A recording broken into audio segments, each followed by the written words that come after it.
She was labeled too instinctive, too risky to trust with a mission.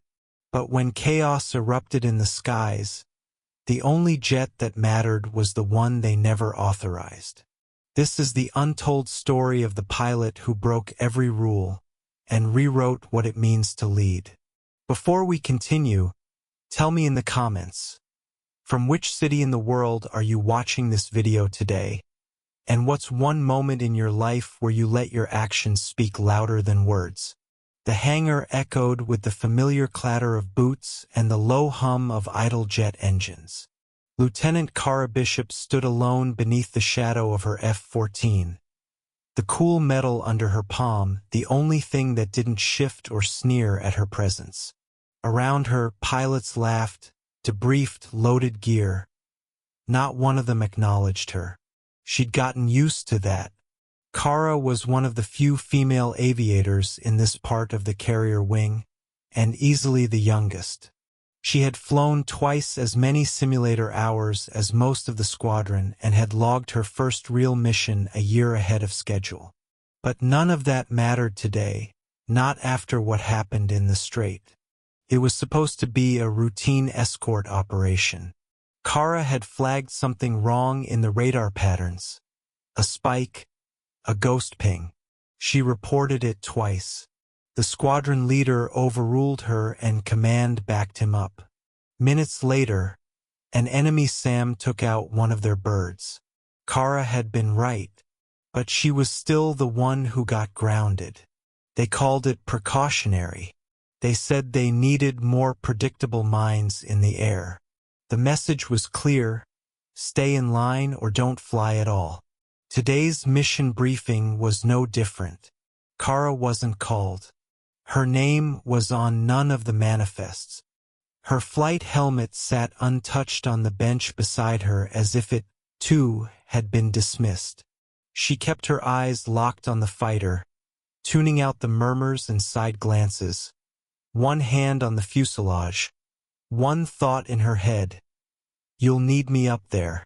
The buzz of the intercom jolted her from her thoughts. A call to stations. Jets would launch in 20. Pilots filed toward the ready room, and Cara turned, walking the opposite direction. No point in staying where she wasn't wanted. But her boots didn't take her to quarters. They stopped at the lower deck at the sealed steel door that led to Flight Reserve Bay 3, technically off limits. She keyed in a code she wasn't supposed to know. The red light blinked, then turned green. The bay opened slowly, revealing a second-line F-14. An older bird, stripped down for testing, but still armed, still flight-capable and already fueled. Her breath steadied. She didn't look over her shoulder. She didn't hesitate. She just climbed in the cockpit, the reek of metal dust and something faintly scorched. An old bird that hadn't tasted the sky in weeks. Lieutenant Cara Bishop slid into the seat with no hesitation, adjusting the harness in one smooth motion while her other hand began the cold startup. No checklists. No co-pilot. No backup. Just her, the machine, and a silence more comforting than the murmurs of officers who never believed she should have been here. As the twin engines rumbled awake, she scanned the instruments. Power systems intact, weapons locked but primed, fuel tanks at 89%. Not ideal, but enough. Up on the main deck, the scheduled squadron was already rolling out for launch. 5 jets perfectly in line. One of them bore the ID paint of Commander Harwood's bird. Cara's jaw tightened at the sight of it. Harwood had been the loudest voice behind her grounding after the Strait incident. She still remembered his words, said in front of half the unit. "We don't need cowboys with good instincts. We need team players who follow orders."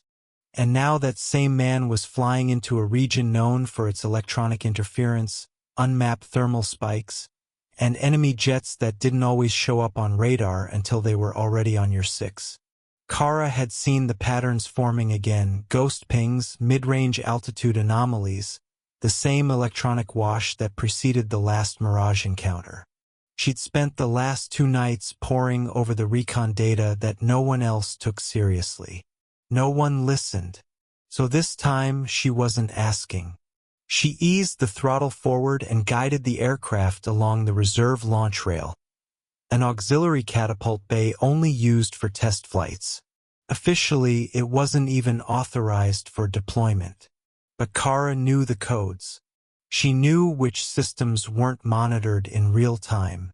She had mapped it all in her head long before this morning. When the catapult clamps locked around her front gear, the sudden click echoed like a decision made.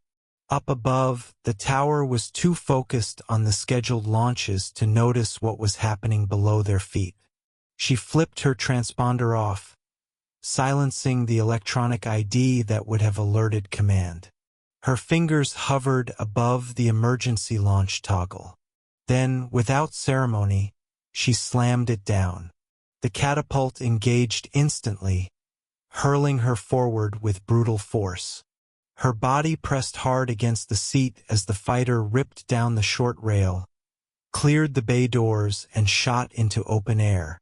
No formation, no call sign, just a single unauthorized F-14 screaming away from the carrier belly like a rogue blade drawn in the dark. Within seconds, comms lit up with confusion. Cara switched to listen-only mode on the squadron's secure frequency. She could hear the calm, casual status reports as the 5-man team settled into their route. No one had seen her yet. No one knew she was airborne. She rose fast, cutting a wide arc beneath their formation, watching from below like a shadow stalking the edge of a battlefield. The radar data fed into her cockpit confirmed her suspicion. A contact had appeared at high altitude, descending rapidly on an interception vector. It wasn't broadcasting identification. It was too fast, too cold, and far too close. A mirage. She knew its shape from her nightmares. At this rate, it would hit the tail-end jet in under 2 minutes. The formation was locked in. The rear pilot had no idea he was being hunted. Cara rolled hard into a climb, the frame of her F-14 groaning under the pressure. She broke through the first cloud layer at over 500 knots, sweat collecting along her neck. Every inch of her training came alive in those moments. This wasn't instinct, it was precision. The Mirage appeared just as she predicted, sleek, angled, maneuvering into missile range without making a sound. It hadn't seen her yet. That was her advantage. She armed the Sidewinder. Lock-on began to build in her headset, rising like a warning bell. She adjusted her heading by 3 degrees. Her fingers didn't tremble. The Mirage launched first. A flash, a streak of white smoke. The missile screamed toward the American tail-end jet, whose pilot broke hard left in panic, already deploying flares. But the turn was too late. Cara didn't hesitate. She fired. Her missile streaked toward the Mirage like a whip cracking across the sky. The enemy jet swerved, but not fast enough. The explosion lit the clouds with a sudden, brutal burst of flame and vapor. The Mirage vanished in a split second of fire. Cara dropped altitude fast, leveling out just above the cloud line as the radio frequency finally lit up. Break! Break! This is Eagle 5. What the hell just happened back there? Unknown hostile down. Repeat, unknown bogey down, said another voice, confusion laced with urgency. Cara finally spoke. Her voice was calm, unshaken. This is Go 6-1. Mirage confirmed neutralized. You're clear to proceed. A heavy silence followed. Then Harwood's voice crackled through, hard-edged and incredulous. Go 6? Who gave you clearance?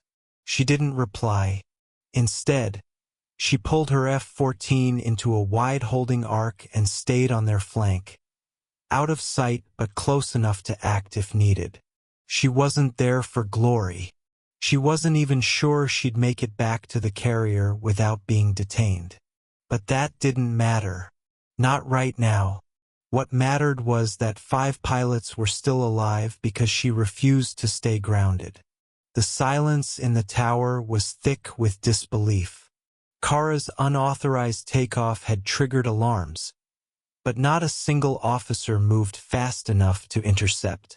By the time they'd confirmed her absence from the carrier deck, she was already saving lives in the air.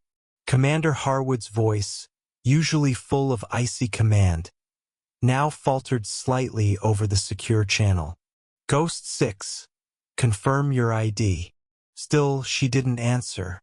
She let them stew in the uncertainty while she held formation just outside radar visual range, cruising parallel to the squadron that had left her behind. She wasn't there for credit and certainly not for applause.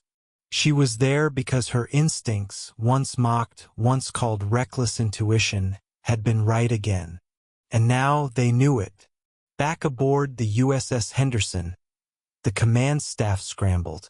Cara's jet was registered as grounded. The system didn't account for her manual override. Harwood had just authorized a full sortie into contested airspace, and now the pilot he had personally deemed a liability had proven beyond doubt that she had saved his squadron from a kill zone no one else had seen coming. A full review was initiated mid-flight. Screens filled with radar data, heat signatures, and flight logs. A junior officer was the first to find it. Cara's personal analysis, hidden inside the recon data from the night before. It was a full report, time-stamped, marked not reviewed, showing projected Mirage approach paths based on anomaly triangulation. It had been dismissed automatically by the mission planner as non-priority. Now, that same data matched what had just unfolded line for line. The carrier's XO, Captain Raymond Cole, stood staring at the flight display, his expression unreadable. "She wrote this yesterday?" he asked. "Yes, sir," the officer replied. "She flagged it twice. It got bounced by Intel Review." Cole said nothing for a long moment, then leaned into the comms desk. "Get me Harwood. Now." Meanwhile, up in the sky, Cara finally dropped back and engaged her return vector. She'd stayed long enough the squadron was clear. The threat was down, and she'd made her point not through orders, not through politics or posturing, but through action. She switched to open channel. "This is Lieutenant Cara Bishop," she said flatly. "Returning to base. Systems green. 1 hostile down. No friendly damage. Mission complete." No one responded at first. Then a different voice came on. One she hadn't heard all day. Captain Cole. "Lieutenant Bishop," he said, tone steady, calm, almost too calm. "You're ordered to return to the carrier immediately and prepare for debrief." Cara kept her voice neutral. "Copy. ETA 6 minutes." As she approached the deck, the flight crew scrambled to clear a path. The emergency landing signal was active, but she didn't need it. Her landing was textbook. Precise, controlled, smooth. As she taxied to a halt, a dozen officers stood at the ready. Not one of them said a word. She powered down the engines, climbed out of the cockpit, and dropped onto the tarmac without waiting for the steps. Her flight suit was open at the collar, sweat still fresh on her brow, her boots thudding against the steel deck. Every eye followed her as she walked toward the briefing chamber. Inside, the atmosphere had shifted. The pilots she had shadowed were already seated. Harwood, too. He avoided her gaze. Captain Cole stood at the head of the room, a single dossier in hand. The lights dimmed as a projection lit up the wall. Radar footage timestamped, showing the enemy Mirage cutting in behind the squadron. Cara's missile intercept, the explosion, the recovery. Cole turned to Harwood. You authorized the sortie with full knowledge of the interference zones, correct? Harwood nodded. Yes, sir. We accounted for known anomalies. Cole held up the printed report. And you reviewed this analysis? Harwood looked at the page, visibly realizing it was the very report he had ignored. His voice caught. I hadn't seen that, sir. I was told intel cleared the region. You were told, Cole interrupted. But you didn't read it yourself. The room fell silent. Then he turned to Cara. You launched without authorization. You bypassed safety protocols. You stole a grounded aircraft.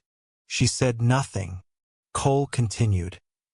And you saved 5 men from being blown out of the sky by a stealth intercept we didn't even see coming. Cara's eyes didn't flinch. Cole set the file down slowly. Your report was flagged by the system and discarded. That is on us. What you did today, that's on you. He looked across the room. This is what happens when you ignore the sharpest instincts in the room because they don't come wrapped in the usual packaging. Harwood looked away. Cole exhaled. Effective immediately, Lieutenant Bishop's grounding is lifted. She is reinstated to full operational status, and she will lead the recon wing for the remainder of this rotation. One of the younger pilots blinked. Wait, she's leading the recon wing? She is, Cole said. Because next time when the Mirage doesn't miss. He paused. We'll be damn lucky if she's still around to stop it. Cara didn't smile. She didn't thank anyone. She just nodded once, turned around, and walked out of the room, leaving behind the silence of men who had laughed, doubted, and dismissed her, until her instincts spoke louder than all of them combined. Cara didn't say a word when she left the briefing room, but the silence that followed her was louder than anything they could have spoken. The deck of the carrier was bathed in gold from the late afternoon sun. Engines still cooling, jet fuel scent lingering in the air. She walked past the crews, her flight helmet in one hand, her gaze fixed beyond the horizon. She didn't need applause. She didn't need a salute. What she had done had already spoken louder than any commendation. What changed now was them. Word of her interception traveled fast, the full radar footage, her voice over the comms, the recovered enemy wreckage. They were now part of a mission report being sent up the chain of command. And with it came the flight analysis she had submitted the day before, ignored, unread, now suddenly vital. The same officers who had waved her off the manifest now couldn't speak without mentioning her name. Down in the mess hall, where she usually ate alone, 2 mechanics stood up when she entered and offered their table without a word. In the maintenance bay, the technician who had once laughed when she corrected his calibration now watched silently as she reviewed the F-14's diagnostics. But none of that mattered. She hadn't done it for their recognition. It was later that night in the hangar that something real shifted.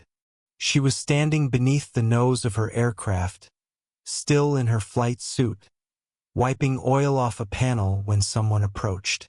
It was Lieutenant Torres, the youngest pilot from the morning squadron, the one she'd pulled out of the kill zone. He stopped just short of her, helmet in his hand, voice barely above a whisper. Ma'am, I owe you my life.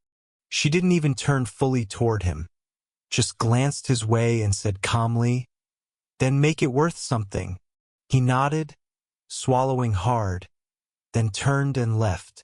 She stayed there long after the lights dimmed, alone with the F-14. She always found peace here, not in the applause, not in the meetings, But in the steel, the hum of the machines, the language only pilots understood. That's when the message came, encrypted, direct. Not from the squadron. Not even from Cole.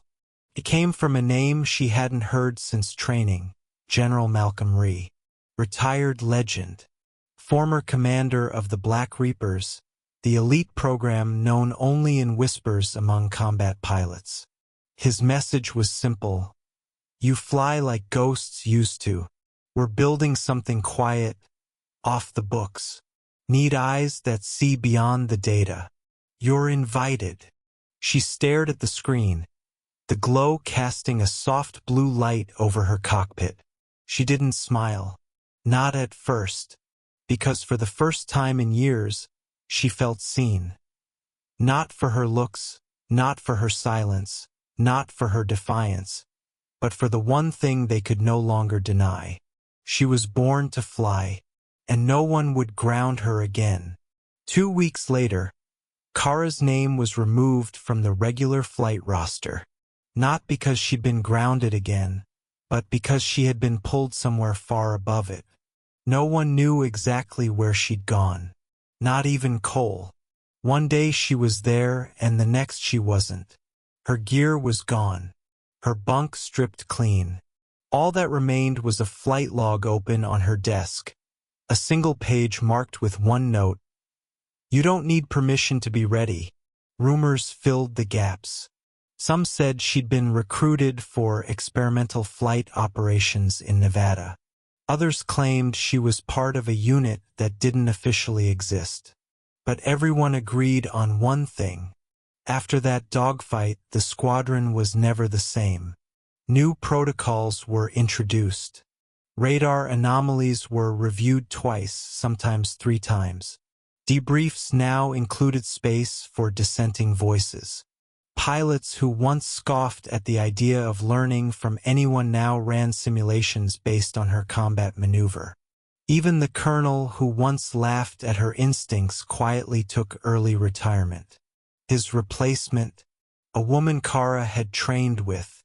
On the deck where she once stood alone, younger aviators now gathered by the nose of her old F-14, pointing to the scratch marks from her landing. The heat-warped panel where the Sidewinder was fired mid-roll. They didn't speak of her as the one who got lucky. They spoke of her like legend. They called her a liability, but her actions became legend. No medals, no speeches, just a flight log and a call sign whispered with respect. Because in the skies where silence matters most, Ghost 6 didn't wait for permission. She just flew.